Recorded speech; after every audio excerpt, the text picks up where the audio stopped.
This is where my parents live, Mark declared suddenly upon his visit. Behind him, his in-laws nodded happily. I found myself in the middle of an online meeting and quickly apologized to the other party before ending the call. Irritated, I turned my gaze towards the door. "Why did you come all of a sudden?" I asked them, maintaining my composure. My father-in-law proudly replied, "We'll pay off the mortgage, so please leave." It was hard to suppress a laugh at his statement. My mother-in-law had never worked, and my father-in-law was just staying at home without any employment. Yet Mark was completely in favor of his parents' opinion. Disappointed by his stance, I considered divorce. "I leave," I quickly replied, to the surprise of all three of them. "The mortgage of the house is $5,000 per month." With an inward smile, I began to pack seriously. Luckily, I had a business trip scheduled for a week starting for the next day. With my suitcase and bank book ready, I headed to the entrance. "Goodbye," I said as I left the house. First, I'd start by transferring the house's title to Mark. I felt excited thinking about my future plans. My name is Shyle Owen. I am 47 years old and work as a web designer. I went independent 5 years ago and have been fortunate enough to receive many project checks. As a result, I've earned more than 5 times my previous salary and now live on the top floor of a high-rise condo. I met Mark, my husband, 3 years ago through Ashley, my former boss and his cousin. He's kind and honest, but had trouble maintaining relationships, so he had been single for a long time. Around that time, my business was doing well, and I bought the top floor of a high-rise condo, doubling as an office. I wasn't planning on marrying, but Ashley strongly suggested I meet Mark. When I met him, he was very gentle and attractive, looking much younger than his actual age. We started dating and got engaged within 6 months. My parents had already passed away, and my only relative was my brother. So my brother and his wife also attended the family meeting. From Mark's side, his parents and cousin Ashley came. The meeting went smoothly overall. However, my sister-in-law's comment, "This seems stiff," left me puzzled. I never imagined her words would become a reality. After marrying, Mark moved into my house, and we started our life together. His workplace was harsh, requiring him to leave early in the morning and return home past midnight. Despite this, his salary was only a quarter of mine. I suggested to Mark, who was exhausted and went to sleep immediately every day, "It's bad for your health. Why don't you look for another job?" However, he reprimanded me with a face full of anger. "Are you saying I should quit my job? Are you looking down on me because I earn less?" I was surprised by Mark's strong reaction, as we had never argued before.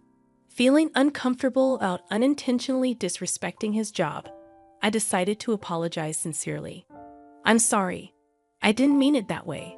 I'm just worried about your health." Mark quickly calmed down and apologized. Our first argument ended swiftly. However, it became difficult to suggest a job change afterward.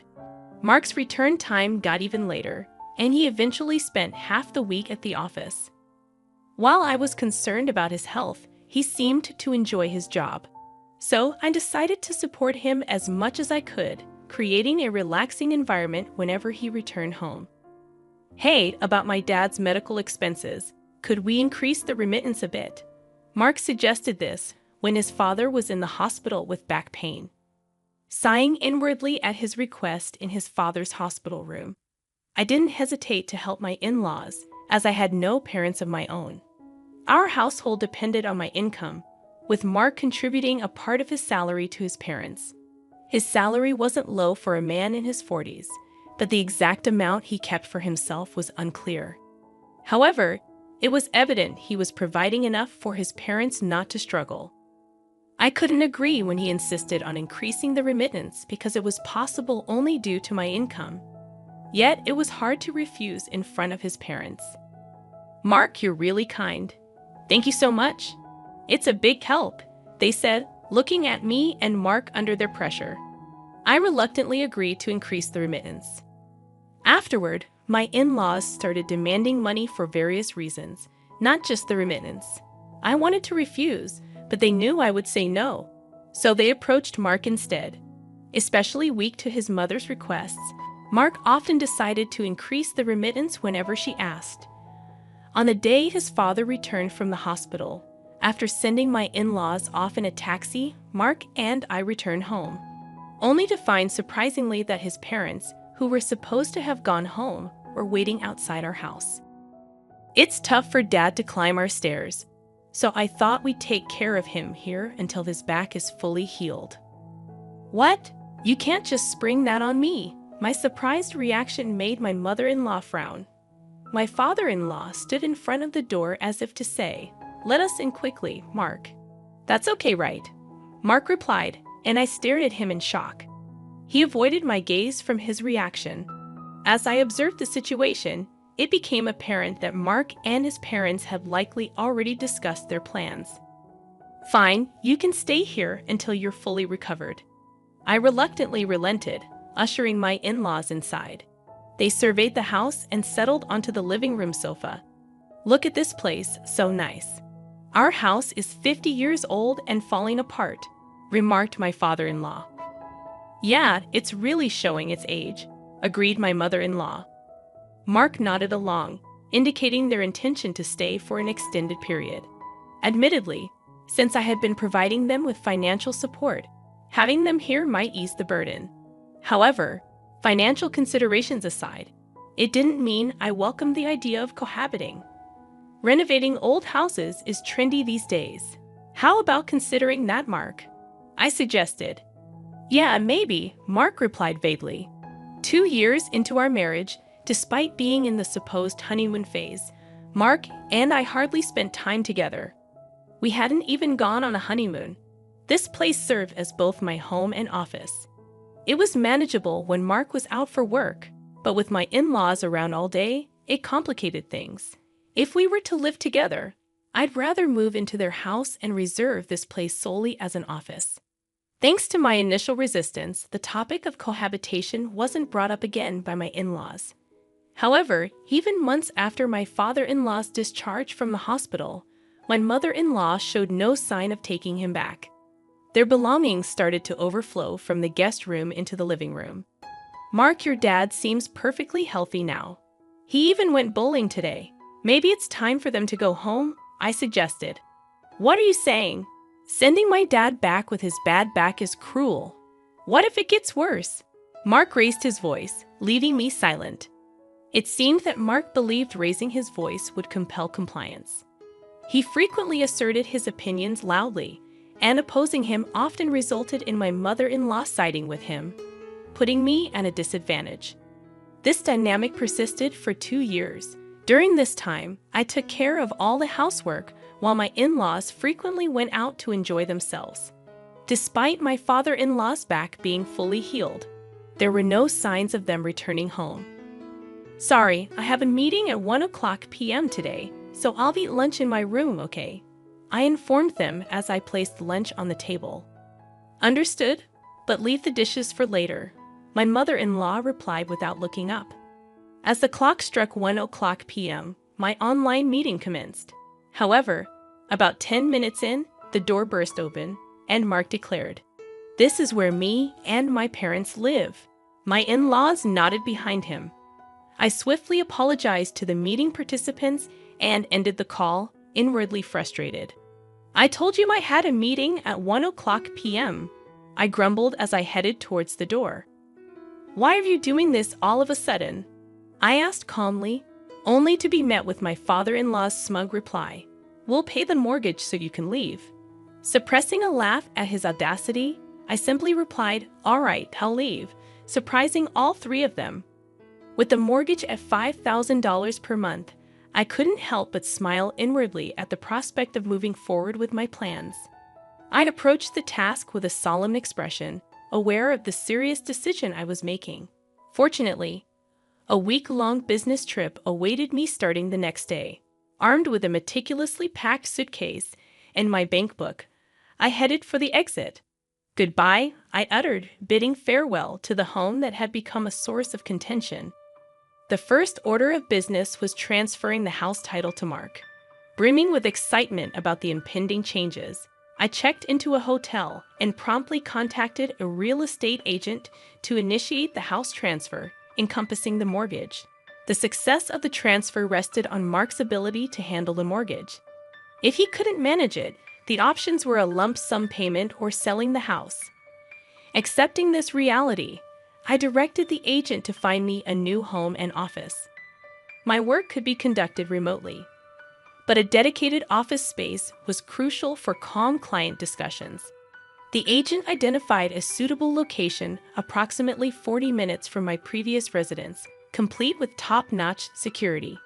After a visit and quick decision, I bought the luxurious apartment, considering it a well-deserved reward for my efforts. In the interim period before the move, I stayed in temporary accommodation. Once all the necessary documents were prepared, I delegated the packing and moving process to a professional moving company. During the move, my in-laws and Mark assisted while exchanging unpleasant remarks about me. One of the movers even commented, "You have a difficult family," causing a flush of embarrassment. A week after settling into my new abode, I received a call from Mark. His anxious inquiry about changing the mortgage indicated he was just grasping the situation. His father's shouts in the background urged me to return quickly. Despite the divorce being the plan, Mark seemed taken aback. "But we're getting a divorce, right? It's unfair for me to pay the mortgage if you're the ones living there," he protested. However, I couldn't accept his denial after they had explicitly told me to leave the house. I played back our conversation from that day, caught on tape during a web meeting. Mark was startled by my explanation, having forgotten about my practice of recording meetings for documentation purposes. Undeterred, I informed him about the impending mortgage repayments, subject to a credit check. Mark, seemingly unaware of the details, asked about the monthly amount, leading to my laughter. Despite my prior disclosures and document presentations, Mark seemed oblivious to the $5,000 monthly mortgage. Stunned, he remained speechless, prompting his mother to intervene. She questioned the amount and proceeded to assert that Mark's salary could handle it. Unbeknownst to his parents, Mark hadn't disclosed his actual salary, allowing his mother to confidently declare that they wouldn't assist me any longer. In response, I burst into laughter, provoking her anger. Undeterred, I revealed the actual mortgage amount, $4,000. "What? The mortgage is Mark's monthly salary. That's absurd." My words left her shocked and frozen for a moment, but then she burst into laughter. "That's impossible. Mark has been sending us $4,000 every month. If his salary is really $4,000, he would have been sending us all of it. Stop lying," she exclaimed, refusing to believe me. Remaining calm, I pointed her towards the evidence. "Look at the shelf right by the entrance of the living room. You'll find Mark's salary slips there. If you doubt it, check for yourself." She dismissed my explanation, accusing me of lying, and headed to the indicated shelf. In the background, I could hear Mark trying to stop her. Soon, her voice of surprise came through the phone. "What? There's not even $4,000 here, Mark. What's the meaning of this?" Mark's actual salary turned out to be even lower than I knew, and I could hear his in-laws questioning him in the background. "You might not hear me, but just so you know, the house mortgage is $5,000 a month. Take care," I declared as loudly as possible. Whether they heard me or not, I ended the call. Mark called again several times later, but I ignored them all. "Let's discuss this through a lawyer from now on," I texted him, and then ignored any further communication. The lawyer I hired dealt with frequent contacts in the following days, which soon quieted down. I promptly filed for compensation through my lawyer.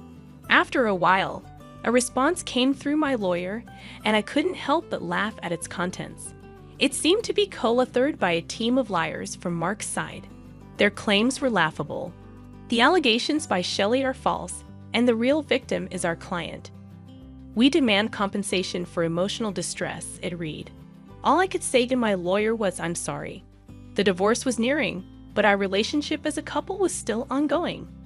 I wanted to get away from a husband who could make such demands. My client wants to meet and discuss in person. It seems Mark doesn't know about this, my lawyer said, handing me a letter. The letter briefly requested to verify the truth behind Mark's claims. I agreed through my lawyer and chose a location far from my current residence for precaution. At the scheduled meeting with the opposing lawyer, Mark didn't show up. The lawyer was young and polite, greeting me properly upon arrival. He revealed that his client was actually Mark's mother. According to him, Mark remained silent during their discussions, keeping his head down. His parents kept accusing me, claiming I fabricated fault to demand compensation. As I listened, the lawyer handed me a document detailing the alleged malicious actions. However, my lawyer and I noticed that the document was intentionally crafted to demean me. I explained each point in detail, and the opposing lawyer nodded earnestly, showing understanding. My lawyer presented evidence in line with my explanations. I see the content of your statements is completely different, Jelly. You have solid evidence and a strong case, he commented. Oh, this part is reversed. I pointed out and corrected a mistake. The opposing lawyer was visibly shocked. Once the explanation concluded, he left the room with the same politeness as when he arrived. My lawyer and I strategized to expose Mark and his parents' falsehoods, reaching out to other relevant parties to set up a meeting to discuss compensation. About a month after the meeting with the opposing lawyer, Mark and his parents arrived looking haggard. His mother glared at me as if seeing an enemy. You seem to be enjoying all this trouble. Who do you think is responsible for this situation? She asked, dissatisfied with the private dining room I had chosen. It was unfortunate that she didn't like the upscale restaurant she used to favor. However, her irritation might also be influenced by the fact that the opposing lawyer, having learned the truth, dropped their defense. Mother, you used to like this place, right? I anticipated her delight, but she met my words with a somber expression. We entered the restaurant, greeted by staff, briefed on our situation, and escorted to a private room. Mark remained silent until we were seated, then suddenly grew emotional. Shelley, I was wrong. Please help me. I can't go on like this. I'll do anything you say. Please come back, Mark pleaded, stunning his parents. I offered a kind smile, momentarily easing Mark's distress. However, I signaled my lawyer, who handed Mark a document. As Mark paled, I urged him to read it. His mother snatched it, glaring furiously. The document meticulously refuted each of Mark's claims in stark red ink. Enraged, she splashed water on my face, berating me for my arrogance. To everyone's surprise, I burst into laughter at the absurdity of the situation. My laughter caught them off guard, including my lawyer. Yes, it seems I wasn't the perfect wife, I quipped. I shared the burden of household chores, endured criticism for my infertility, and even had my earnings taken. As Mark's parents continued to rail against me, I signaled my lawyer, who produced a photograph. It depicted Mark entering a hotel with a young woman, my former boss and Mark's cousin Ashley. Shocked into silence, Mark couldn't deny the evidence. Ashley explained the situation, revealing Mark's infidelity. In the face of his guilt, I submitted the divorce papers and compensation documents. Mark, overwhelmed, began to cry. His parents, equally shocked, faced the reality of their son's actions. Within a month, Ashley informed me that Mark and his parents had moved due to financial strain. Mark's salary couldn't sustain their spending habits, and they sought rent assistance. The compensation for the deceived woman and myself was covered by Ashley's parents. Surprisingly, Ashley found love with Mark's former lawyer, drawn to his decisiveness. Embracing the unexpected turn of events, I started blogging about my experiences, leading to new writing opportunities. Since the divorce, I've been pursued by a corporate executive I met through business. Our relationship turned romantic, and he's proposed we live together. While I contemplate my answer, I'm certain of my decision. As I prepare for our date tomorrow, I reflect on the journey that brought me here, seated in front of my computer once again.